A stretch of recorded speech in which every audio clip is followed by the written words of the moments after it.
Hello and welcome back to Women's Football Talk, the YouTube channel that brings you all the latest news and stories from around the world of women's football. So the final international break of 2023 is done and dusted with, and we return to club football now for the next couple of weeks before that is finished for the year, and we have a cracking game to look forward to this weekend in the WSL, and it is on Sunday afternoon between Arsenal and Chelsea from 12:30.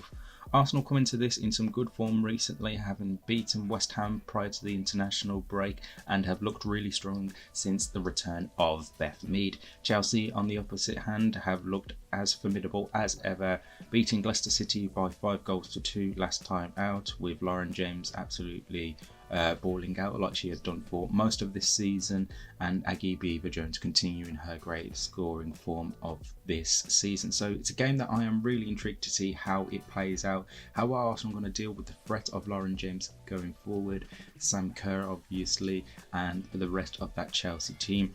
For Chelsea, they've got to be dealing with Stina Blackstenius, who's coming off a goal in the international break, Alessia Russo, who's finding her feet finally at Arsenal, and Beth Mead, who since her return from her ACL injury has looked really well for Jonas Eidevall's side. And obviously Jonas Eidevall picked up the Manager of the Month award, whilst Lauren James picked up the Player of the Month award for last month. So both teams are in good form heading into this weekend on Sunday.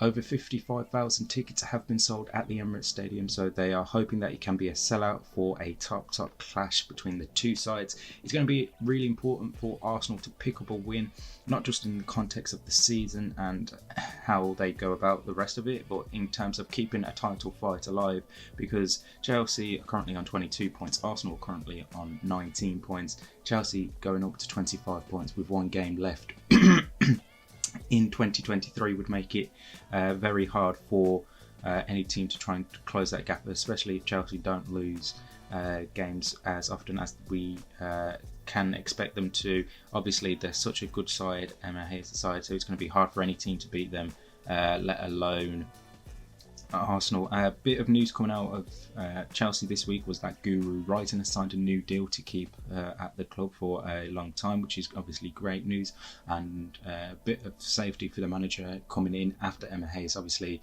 with her departure at the end of this season heading over to the United States, we don't know who's going to be the next US manager, but having a player like Guru Reiten under your belt is something very welcoming for them. For Arsenal, no news from Jonas Eidevall as of time of recording on player injuries or minutes wise for players. Obviously, Vivian Miedema's coming back from her ACL injuries, played a few minutes here and there. Will her minutes slightly increase now, or will it wait until 2024 for that to increase? So lots of things to look out for on Sunday lunchtime, 12:30 United Kingdom time, and it is one I am definitely hoping will be an absolute cracker. Before that, we actually have one game on Saturday between Manchester City and Aston Villa. Gareth Taylor's side come into this after thumping Tottenham Hotspur 7-0 last time out prior to the international break, whilst Aston Villa lost 2-1 to Everton. Aston Villa are having a complete opposite season to what we saw them last season, where they were absolutely flying, fantastic, best of the rest outside the top four teams.